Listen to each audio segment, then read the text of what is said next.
asofo eso mo sori say asofo no kwa ntumi so asori papa fo no ntumi sori a Ghana members asori man say yes Jeremiah chapter 5 verse number 31 531 because wo hwe de ekoso no a hu hu na etan na bum samafo ba wo pa ananka ye ka wo kukumu nsam kire wo tumi say Ghana asofo komunipa Bese aburu fita pa. Omunim se no muye no. Yo muye fa Bible mu ba bia. Bible mo sa warrant de kete. And so still ibe community ibe she nipa. Sika kaka ibe di. Nti unye sika na de unye sika bebre. Unya ka bebre na o si dan bebre. Wo ba de ba kwan. Wo de ba kwan fa. Ti so fo weni bra abri bebre. Wo ni se competition aba so fo die mu a mo bi tumi ka se we wi am commission. But also now we think commission na ya wo dia nti efo ne se ma sem kom wo de me edi fo Isaiah na ma sem kom na odi fo Jeremiah nso ba sem kom na the same thing anya abaso bo na ese mo bo me ase Nyankopon asem kra be but when you to make us so for be wi am commission na Dabi ya di beso because then can come in and quite no di fo Jeremiah ngoma no etira ye num chichemu aduasa ba akon ma ba nka wose na di fo ne hye nkomtro wose Ghana di fo ne hye nkomtro na so fo nam wono ara so di won kukumu nti so fo de begina property nanim o hwemu anim di na asore ma ne sabe ejimi fo kakra wo mu a ose ne me hye nkom asore bo so odi hye nkom ose ma hu se oba bi wa hye pant red wa bo brazier red it was a mabe 50 was or them obi obabi no wa she pant red wa bo brazier nya dia bi shebi you be say why fast why nya bani nya come say there yes psychology okay it wonya kasa pe na obabi a wono so nsua Bible a won tia se no asori odi ya mia o so for the safa wose na me ma no so perisa o se wo man no so e penisa nso awieye no e be wie wo sei Ghana div ama ene wo preaching no kura so ya nipa ma wa sori wo kan no kura nipa ma wa sori nti obi ni won fa nye Ghana fo obofo no fa nye won sa so fo no aba no sa rof me si won fa nye na me say ebi bedu eni no musu me say eni mu nya nsu yi mu be su ye chinsa why because bisa won say aditi ni Nyankopɔ say ye woni pe bi obi ase won wodaw no akosofo bi che sofo say dis am real ansa na wo ye woni pe bi obi ase ono wasa so on woda no Nyankopɔ bi sa ase wo ba wi ase won woda okay obi ba wi ase won ware da obi ba wi ase ono so sa obetena wo sa obi ogba wi ase onye yie da obi so ba yarefo okay obi ba yo hini obi ba yo obi adwuma sa nti mem pressure wo ba dwane afiri adwuma mu wo dwane afiri wo wie ya no nti obi o wa wo ba yo obi adwuma sa ko ise gbewu nti others sa na Nyankopon ayeye aye natural sa na wi ase ne te nti o ma bi o mo din se memra so o se me by force chenchina chen as se me wo chenchina chen se me ware when the 35 years in DDA 35 years into by force se ware ni na masofo so na asofo ewiye na asofo ewiye ya wiye sa ya wi wo mu na mu aduro nyina atuwi a mo aba ka se ade power ye so for we wa to mu aduro nyina e de si anka betuma wa lo mu nyina ni se sofo ayo aso ma yo mu ni so betuma wa sofo mu ni se sofo ayo sofo na ba no so mu sisi mu de o market egu ni ma se jai sofo bi wo nyina jai unya bi o sofo na wo nyina da me say asofo ye sisi mu unti na bo say asofo ma do so no o pa check e ade hwe Ghana na asofo ma bi ado so o mu sisi mu de o ko ba ni nyina e practice o preach o ko ba ni nyina e pa go nyina e practice he Bible akaito obi e wo ni problem nti susufo wo problem down sofo okay wo ni problem ko to sofo so na sofo hu say wo problem ni ono so be fa ko mi so so wa ma but Nyankopɔ yo ata suri ono ni ye problem so wa okay what did you make as all right but now kasapa ba baby aye me depan when team year ma me no say obi na say ba Ghana ha no ma ni ade e koso pa na say de Ghana for bibra na Christopher na say abe ye de area nyina hyem ay anointing oil but now kasa mo use na fail ba wan chire mu yie apa ama e pese wo chire mu yie na ya ye so ye de ye wato anointing oil say na ye senchire ne mai because we say o kwa bro chire ne ya anointing wa anya adwuma mentia like Nancy there be according to Bible no be kwabroja ya anointing What did them? The Mentia. Be yes, I went to where and ni patri ni yedi Okay. Ni patri ni yedi on waduma. Say yes na sofo. So will be yare. Abribe mu a mepe quotations no ashyehye ni. Na say ohene. Nti ye be se hene a ne de gu wemu ne de gu no so. Sofo the same thing. Oyarefo wo kan James 5 no a ewo wo kan Matthew chapter 10 no a ya so Isaiah nkasa kan bi. Say nko na asa obi yare a momfa enwo ensra no na mpaibo ebeji se nipa no. David mo ye sra wo mongo according to 1 Samuel no. Omo nyina ye nipa bi a omo ye nkrofo bi Nyankopon yi ato. Ete se dia ye se Nyankopon se ade we ya ye kwakoye no sika ne ye de ye na mo se me mfa sika ye me de ahaban be ye o be yi de bi ye se ye be registration me boa ye se ade na qualify ma ye registration no Ghana card na de passport okay wo ko duru wa wo se me de me nkura passport me nkura Ghana card na mo me kura national health insurance ukura ECG receipt no ni bi mo se receipt prepaid the ayekoto receipt na ye de ye no wo se no so se me information wo so na wo de akọ ye be ya ma yeah ma it is an idea say Nyankopon say ye be ma wo bi akwanya say ye nsra ne nwa ayi onipa woye sofo woye nipa woye yarefo woye nipa woye de woye ohene so now Bible ahye na de da to dada iti na wo sofo we ehunu wo keka Bible no we ehunu na obi bae a wo se me pe ba na 119 obi se mpabrochi no 119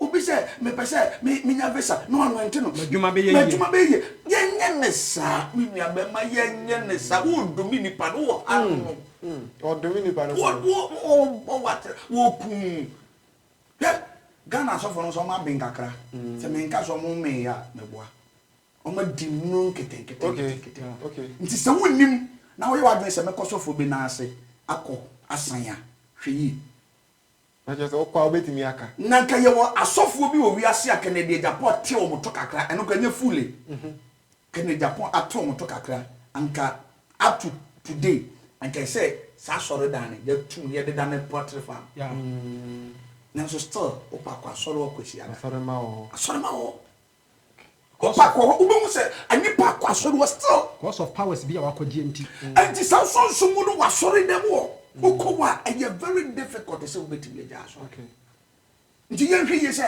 sanya mana asofo ne de ba no se me na mabe me na me yesi me na me ni we ye me na me ni we ye no patro me kate Ghana for se omo hwe yi na asofo bi amfasa kweti kwado so ana in the other world other spiritual realm yi Nyankopon tumi anase we fi ho a uji di se sword anase sword asofo kita no mutimi so kwaji wo baby foforo bi di ba tie okay Nyankopon fam na ade ye nyina ye sunsum okay obonsam na ade ye bia ye physical how tie okay say na tie unse wo konfo wa konfo ni bibia ye physical gente ye physical ne se bibi obeye bia opese o ye ade ne kire na ye adansidie se di opese o ye nti opese okum obi anu akofa akoko na obi ne kun kire se oba de be kum obi ama aha se obu opese obu obi ne mo ofa akoko na obu ne nan no akire se mebu nipa ne nan ama nti akoko na woda wo no wo prepare no eye nipa na mebu ne nan mu no a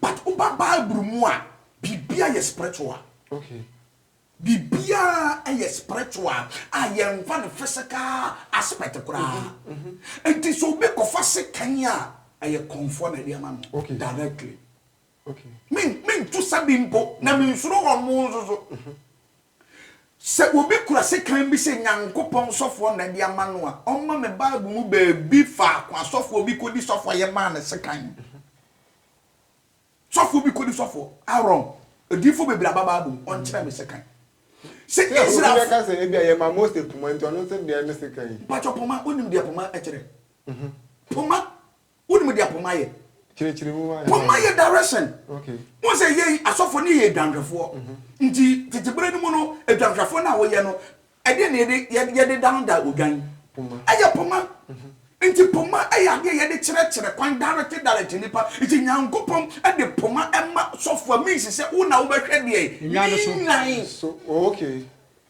and this what the poma se fa ko bubo bi tiri kuno na ga we ba poma ba de ne o ya kwapra de we so poma ya we say so for ni bi na brante kan tika ko fa poma so de na wo de go de but Israel mono na signify say wo yama leadership position bi say wo na wo ba guru say enwenkoi na wa danda iti na David say wa ba ene wo poma ene ye de cheche mewure nyankopɔ kura ba ada nkura ba but wo ye bibia no atene bob kakra pa kwa memfile enu kwa sa na ebido poma na asofo na nkase kura na nkase won fa show mo because wo magini bebre Ghana asofo ebinya na so bi omo nya ne doso edu bia na me sia from say me asofo kura me edu bia na me sia from say me asofo kura because dia Ghana for ye na anu ode dodo Bible say do bia omo te say kokobo okay Ezekiel chapter 13 verse 4 Ezekiel 13:4 was a Ghana di for no e te say de akobo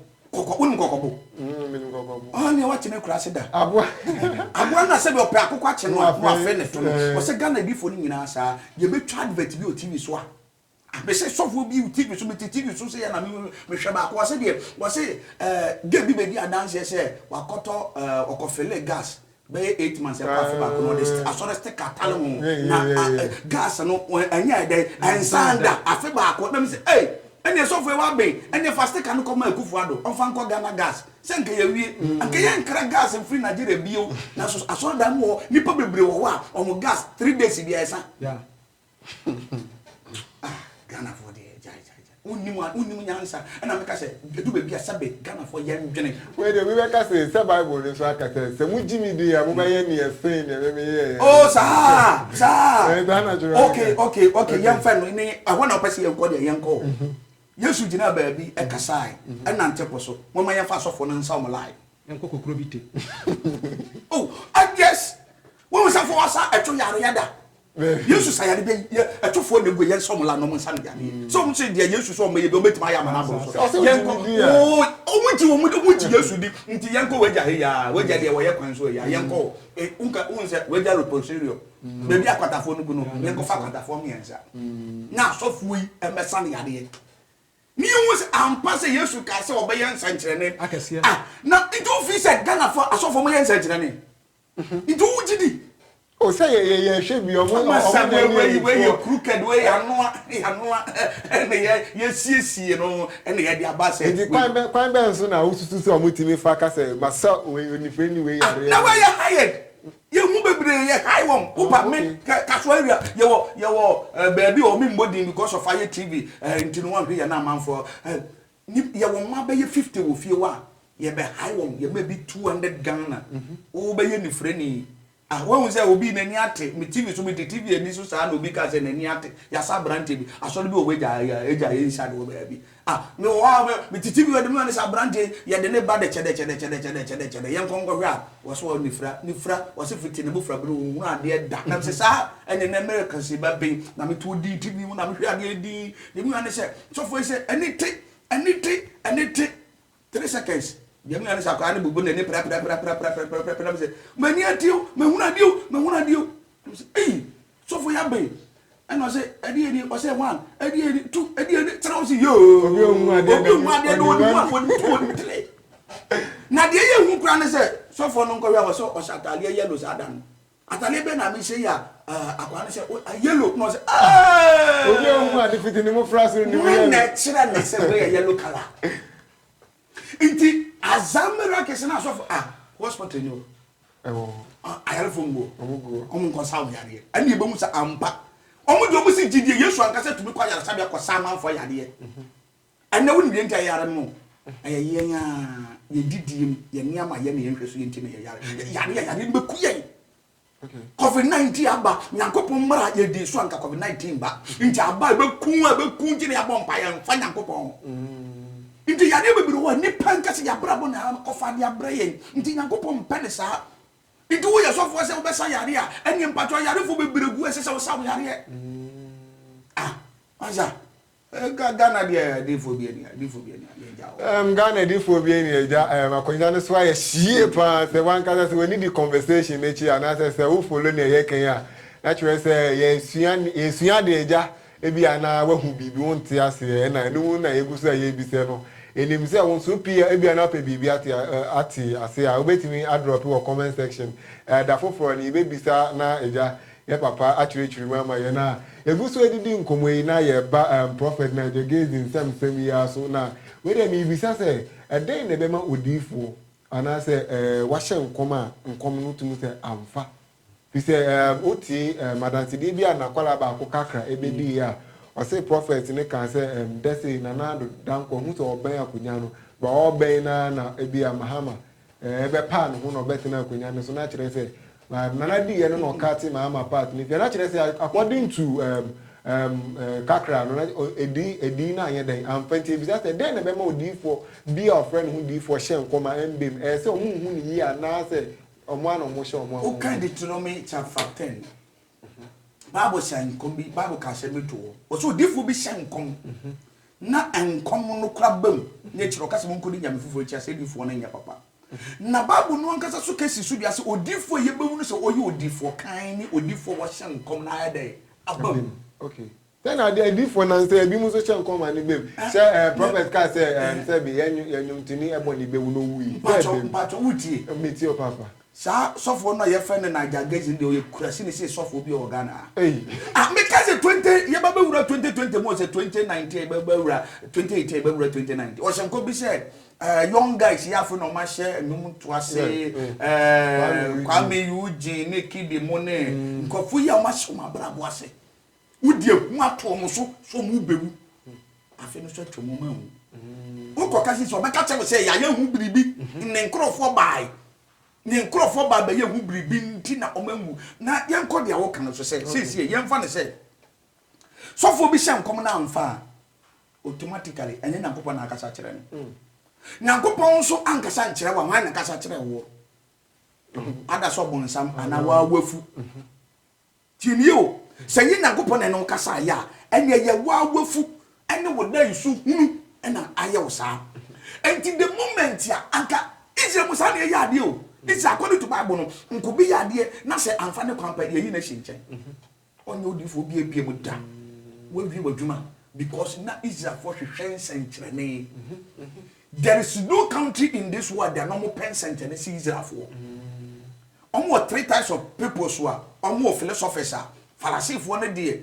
omo pese wo dey arithmetics ne sanyama no ba ni ehunu se okay ade a wo kan ayenokwam fa na ye wo Pharisee for ne sa so de kifo ne Israel for na nkasa ne bia omo pese wo mehu nsɛnkyerɛne a just what perform the miracle until now come to chapter 12 verse number 38 no omo say ye pese ye wo nsɛnkyerɛne bi firi wo hɔ se wo na wo ye Nyankopɔn ba no ampa na eno say Israel for nsɛnkyerɛne na indeed say ye pese Ghana ha ye wo nsɛnkyerɛne pa ye che odifo we ya na ya ma obi a ne ba ma wuo anka yankasa yenim te ne ba ma wu ne ba ma wuo nya adwuma oba begina ne nim wo ba so no begina ne nim kwa woro no ho krampo a ku don so yi enkowe sane yade ana obi akwata anya bi omo to be akwata o obi beti ma ye ne nsa se e de duro bi egu so hu na be ka se akwata re masa nkofo no omo nim strategy se hwe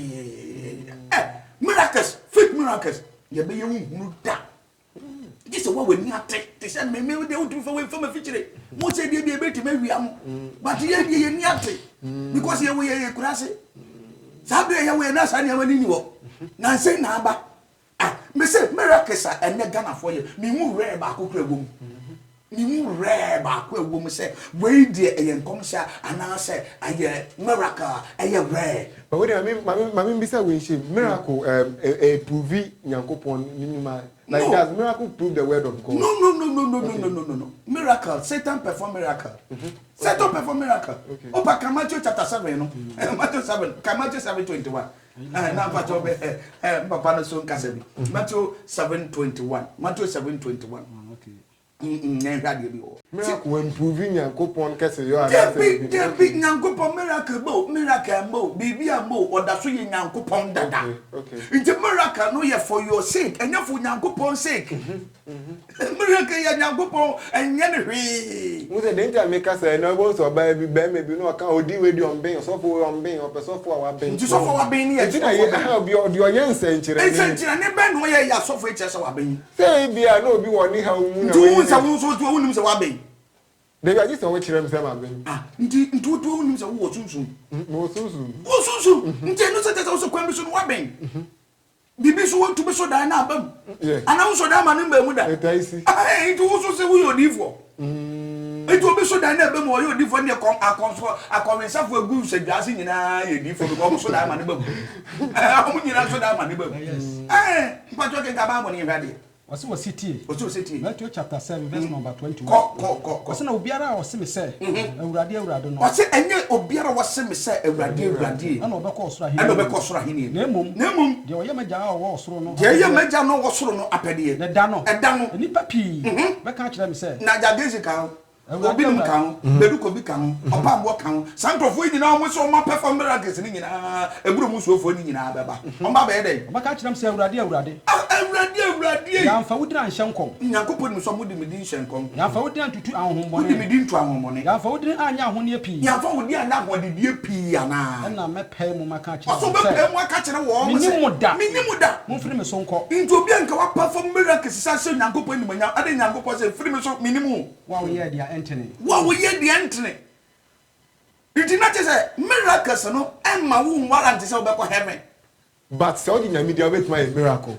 Miracle there is happen every day in our life. Na yenye no outside. But utie ma menkyere wade bi. Okay, chere baba. Nyankopon no obo so ne asase no. Owo miracle bi a on the time, on the period. What they asese say ebeba onipa bi abrabom. Asofo no gi Nyankopon ni mo nyamfa enyo no mo yeye. Me nka say Nyankopon nya miracle through pastors so. But nyama ni bi wo a esi a hwe ye wo week bi wo a weekdays na wo no ye de aduma no. Ye wo da bi wo mu a nyama be ko yi ama. Ye wo da bi wo a nyama nko yi ama. Nti every week bia you have a testimony and you have experience e wo week bia ba biem. Okay. It is often be catch say me mpa na me bo ma wo no. Nti na ma sa u ko market ne ye to wa de sa no a enyem no kore. Because obi o won kwa so so ko market wo to ade wo to ade. Okay. It's a natural way of doing his things, you know. While preparing your money that was so good week in him, was so good we are seeing him, say we never see, we never far, we never far, we never far. We are different when I know chess 1 hour, yeah. Okay. We are different when I know chess 1 hour man, because Nakopa prepare me be that. Nakopa prepare me be that. It's necessary woman say, BBC woman bra bomwa, a Nakopa na bebe, and yes, I may ya sorry when you penty. Sanet ese wo fa no ntu fi se kwa nkwa asori a nti anka wo meye duma enya asori na akọ ya Nyankopon hihye yemu no emfa asori a bakọ asori a wo kọ ni asori a wo nkọ ye heavy asem okay but obra ye bo asase yi so de emfa asori a wo kọ okay asori a ye kọ ye heaven for heaven's sake There's a braba obebo so obedi so obenum so obehye de asori resem de na ko passe to so for biti wa dwene wo de agro na just a waresem krampo anya asori resem na wo ko waresem so for to be there nuko de me tan say we so fu a wa ko gina wadiem say asori ni dis wo de awade ne ba asori dan mu ansa me hira so onye papa so for we say ya gwa na ma bibri say ya twene asori fa so fidie ho awade fa so fidie ho awade nya so de dem na ye ware no di wana na dia so for nya papa na dia ware papa ni so obedwa obaji oni peti afa koma no ma wie okaso bibia papa ne pe se wo baji wo ne na se wo dem no bible so wo de be peda be ka wade asofo ne wo ma ware ntem asem because wo ha Ghana asofo pa de oma violate to for ya wa mra nyina se obi ko ware obi na se papa ne ka so wo pensa be a fashion up brother so ye de asori de ye no nsanti ye de ye fashion up ne nko wo yare say de papa no babusa no e na se wo de ko na de ko ji aware no okay na oba ne ya odia ba na nya wo dia opa ko Exodus na hwa de wo say Exodus 22 verse 16 downwards wo say wo ko fa oba ba bi ne da na se wonyem ana so ne da mani tira de na de na ware no na ne papa so won primpa karisika na fa de ya ne papa se ye de ma oba bru tira de enti awade ko de so fo mam na so sika kaka ye pedie oba chifo beba ba ma chifo beba na fofo beba ene ye fam na so de na correction e munyadu eno sika sisi ya no pacho Ghana so crash bank Ghana so ese omu ji sika se bank omu nja akra omu na omu Ghana kra e dey mo ma ye no call off never be omu ye no na ama mutimu se ama omani mpo aye den na wonim Okay. Me dem America say Africa ye sinto enye asofo de but asofo pray parts. Okay. Asofo pray part pa because see ye cast and papa kira asore man wonye na dwuma yi won so nko na dwuma yi 14 days o she prayer camp e dey pa na wo ye. Nyanko pose fa na nsia ye dwuma e dey to so no ye dey home nti 7 days na ye rest da ba ko pe na ye rest. The whole Bible a year no more no dey fasting.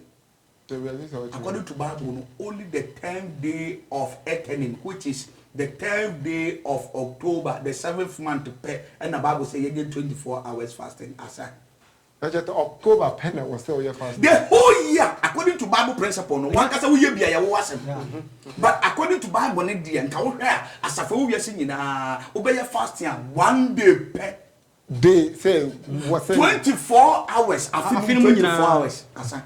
Afi mu nyina no ti woni Bible bo so for bi no say yes to Christo crack with him wada medodian but when Yankopon share no wo ti obetima your 40 days fasting wo na wo pe because wo na wo pe obi bi na wo ya mo fasting but according to me show by for say your 40 day 49 fasting wo nya ready ana asofo no kura fasting na wo ye no wo nye ni hie naturally say ebia miss ebia me person ebia debia me fast na me ankasa say ebia sorry be fast na ma me January there January bia this say 30 days 21 days fasting how kra Bible share say but say so for no kira wo say e say mo ye no tell the reason now reason it to aso mu a obetimi aye ene dey mo asem a but according to Bible the Bible say one day dey fasting according to Leviticus 23 verse 15 hours we dey say be ma Ghana fo ani ada ho ana say we be kasa ma Ghana fo ani ada ho unim entrekese ni bia asofo ni bi use di bu ni papa so trick say trick say obi ndani apache na onye se dia obu akoko mpe na ye tren enantre ye ntumi nkakura ye wo bebre evidence bebre videos bebre next time bia me ba studio me de laptop na beba ne bia ya nyama bebre trick a lot pa na eya wo ankaze ti wo bi iti pa mi ya wo say sebe ya abonu iti wa hwa wo yare mami ojini TV so ya azade ya wo mu kentu wa hwa ya no kore anya no kore mi ane de asofo de trick de ye gina ye ntumi mfa ya no nka ne keke but ye say ye nya evidence e kire say ampanya pa say trick ye de e wo ho pa papa we dey emre nti mo last words I will catch ahwefo ne my last words am catch ahwefo e Matthew chapter 24 verse number 3 downwards. Matthew chapter 24 verse number 3 downwards. Na show Messiah ka say bi ebre obabeko. Ya show Messiah na ehu hia na pa nti ebre obabeko no o ka say bi. Yen ka say betumi aka. Matthew chapter 24 verse 3. Pacho ma onya hana bi ma me na yen hwa de. Matthew Yashua ba obeba biu. Yanko. Wose na wote anwo bepo no so no. O say ebra Yesu tim mo pepo so no ne na somafo. In the last days we be fi asase so akono. O ka de asem. Wose na somafo no ba na nchen wo. Na somafo ba na nchen. Afa ba bi be ka say. Ka kire yen. Da be na yenu be ye ho. Da be na yenu be ye ho. Na de na be ye wo ba. Ani wiase wi no senchene. Ani wiase wi no senchene. Na Yashua bu ase won say. Yashua bu ate won say. Mo hwe na obi ana ada mo. Mo hwe na foi. Asema me ka temo say hwe yi na sofo obi amfa ne na ada asem. Ena ga na sofo so mo anu ode. Amu wote chiremade. Okasa no anya vigilant. Because de waka ne ye nokore. Bible Yesu anuma asem no say mo hwe yi no bi ameye dai ama medada. U problem na wo no aye natural problem. E wo bi afie to mu ase ebeko. To wase ebeko edwuma na open ne bre so a ye wo natural way bi anyankopɔ fa so bie kwan ma nipa wonti ase da onya botra ne bu nipa suro nipa buade nya hobrase edwuma wo mu no nya hobrase sikatua ni nya koro nya hobrase na mekɔ office do no wo soro no office ono ofiri ya no koduro ho ti yesi nya bokyere to bose o wa wadiem na sika nimu a na bokyere kakra ku benye sika wetime bi store na opa na wodie America ene na masofo so dia Bible say asofo no so be dey ebe dada asofo be dada ntimo we nda minim say question be because o tima onya o be bisa to say question me to say o say ya wo bi say ano de na to on ware obi wo ha obe hye obi ase obi wo ha so ya refu bu an so ye oni man ka onya we bisa ba da foforo no ye be kosa answer nim details pa na ye bisa osofo ana so sempa kan ni say adenti na ma ne basa nyankopon wa hyeda eno ye sa na ye da munyina ma te say mo hwe penalty